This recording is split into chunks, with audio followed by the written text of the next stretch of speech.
매일 성경 본문을 따르고 있는데요. 바로 직전 본문은 토요일 주일 3장입니다. 3장 전체인데요. 잠시 이 내용을 요약하겠습니다.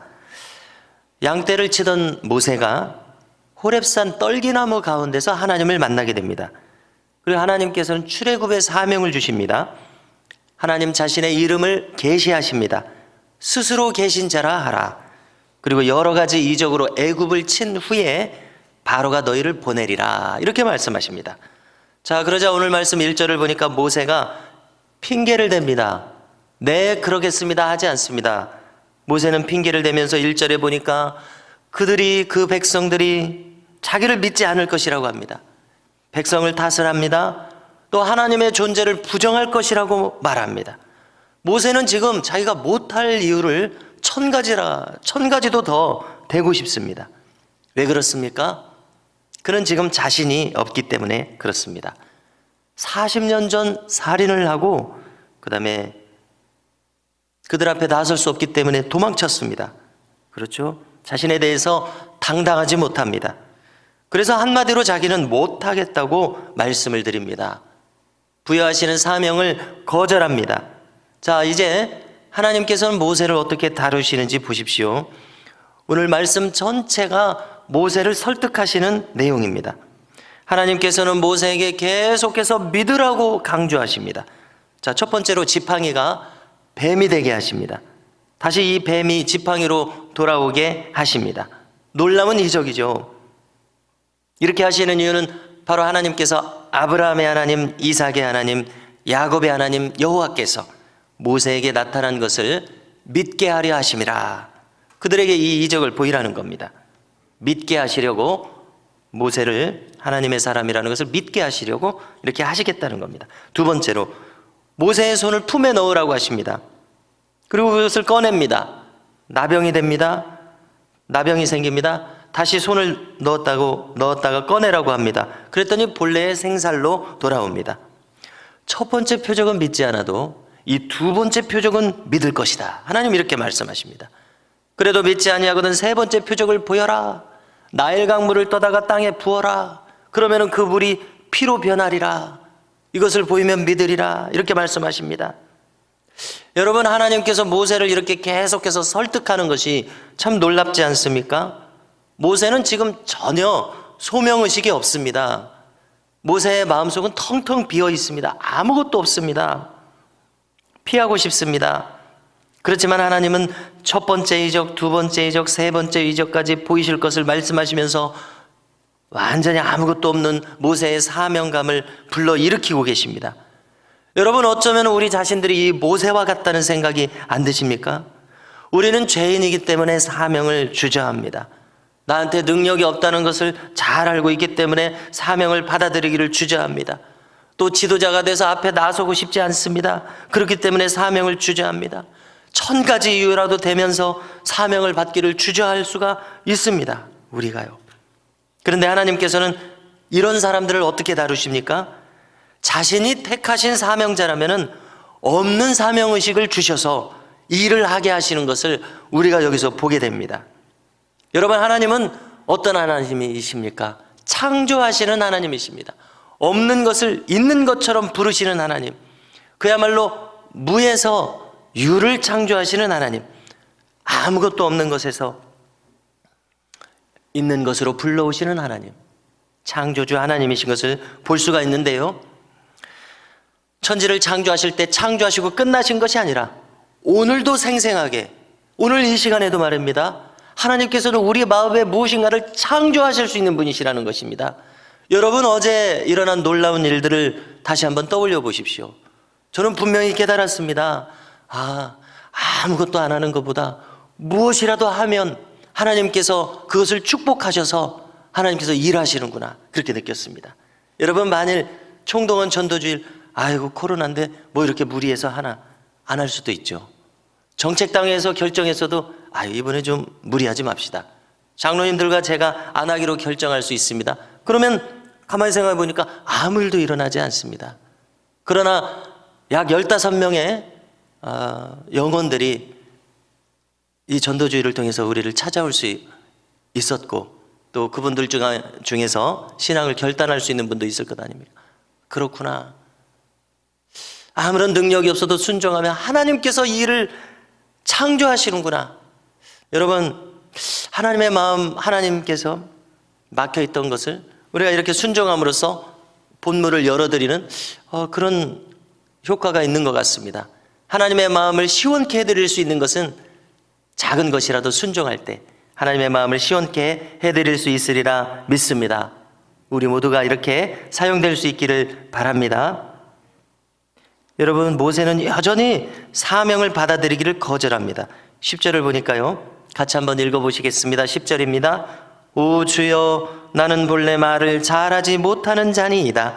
주께서 주의 종에게 명령하신 후에도 역시 그러하니 나는 입이 뻣뻣하고 혀가 둔한 자니이다. 아멘. 여러분, 이 말은 진실이었을 것입니다.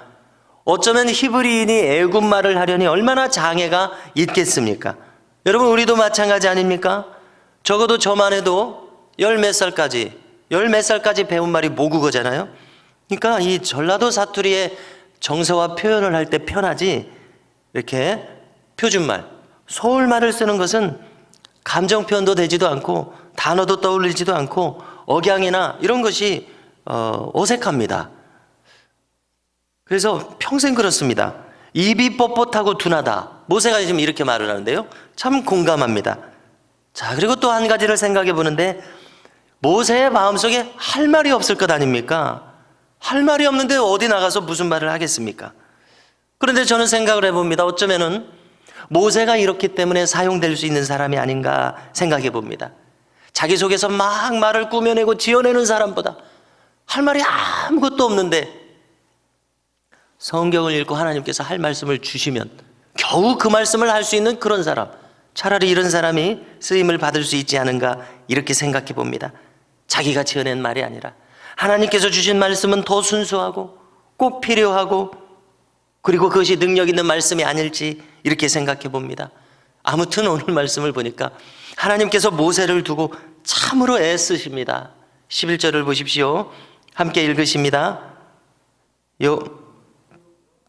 함께 읽으십니다.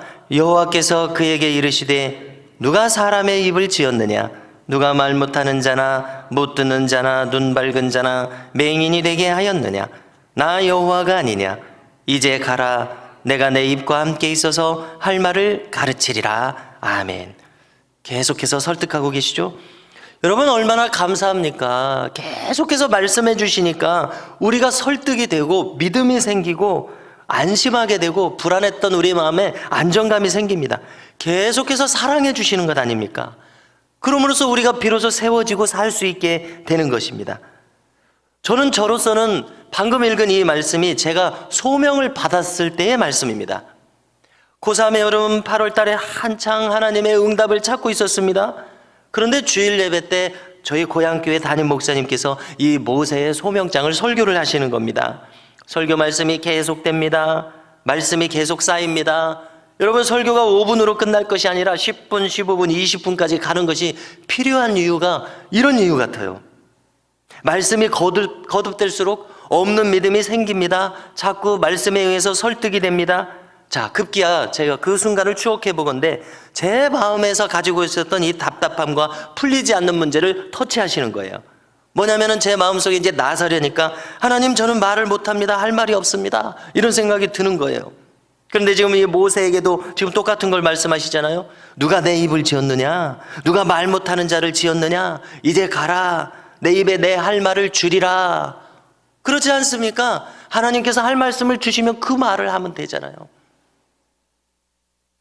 자, 그런데 오늘 말씀 13절을 또 보십시오. 모세가 말합니다. 뭐라고 말합니까? 보낼 만한 자를 보내소서. 여러분, 정말 대단하지 않습니까? 하나님께서 어떤 인간을 자신의 일꾼으로 부르는 이 성경의 많은 장면들에서 모세만큼 하나님하고 이렇게 실갱이가 많은 사람이 없는 것 같습니다. 모세만큼 이렇게 하나님의 부르심을 계속해서 거절하는 사람이 누가 있나? 잘 떠오르지 않죠? 뭐라고 말했습니까? 보낼 만한 자를 보내소서. 무슨 뜻입니까? 사람은 잘못 보셨습니다. 저는 그 일을 감당할 사람이 아닙니다. 저는 못합니다. 저는 그런 사람 아닙니다. 이런 뜻입니다. 자, 그 다음 오늘 성경을 보시면은요, 급기야 하나님께서 분노하셨다고 말씀합니다. 분노하셨다고. 너무나 재밌죠? 하나님께서 분노하셨습니다. 자, 그런데 오늘 말씀 그 다음 내용을 요약하자면은 하나님께서는 이제 더 이상 모세가 말하는 것을 허용하지 않으십니다. 그냥 이제 사명을 부여하십니다. 내 형 아론이 있지 아니하냐? 그는 말을 잘하는 자니라. 그가 너를 보면 너를 기쁘게 생각하리라. 그에게 네가 할 말을 줘라. 그러면 그가 너를 대변해서 말을 할 것이니라. 그리고 말씀합니다. 내 형 아론이 너를 하나님같이 보리라. 여러분, 정말 놀라운 말씀이죠. 어디 모세가 하나님 같은 사람이겠습니까? 모세의 입에 담겨주신 그 말씀이 하나님의 능력을 담고 있는 말씀이겠죠. 그 하나님의 말씀의 권위, 그 내용과 모든 상황과 분위기를 통해서 아론을 압도하게 만드신다는 뜻이시겠죠. 여러분, 우리는 여기서 중요한 원리를 발견합니다.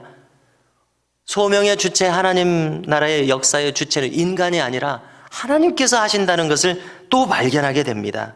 하나님께서 작정하시면 오늘 모세의 손에 있는 이 지팡이 마른 막대기도 하나님께 사용되는 도구가 되는 줄로 믿습니다. 성도 여러분, 하나님께서는 우리 자신들과 미담교회를 사용하시기를 원하심을 믿으시기 바랍니다. 그 작은 하나의 증거가 어제 있었던 일입니다. 하나님께서는 우리를 사용하기를 기뻐하시고 우리에게 무엇인가를 기대하시는 것을 여러분, 그 믿음이 생기지 않으십니까? 오늘도 아론이 모세에게 느낄 것처럼, 아, 이건 하나님께서 주신 말씀이시구나. 내 동생은 하나님의 사람이구나. 이렇게 하나님의 임재를 느끼는 것처럼 하나님의 뚜렷한 임재와 동행하심이 실감할 수 있는 우리 미담교회가 될 수 있기를 주님의 이름으로 축원합니다.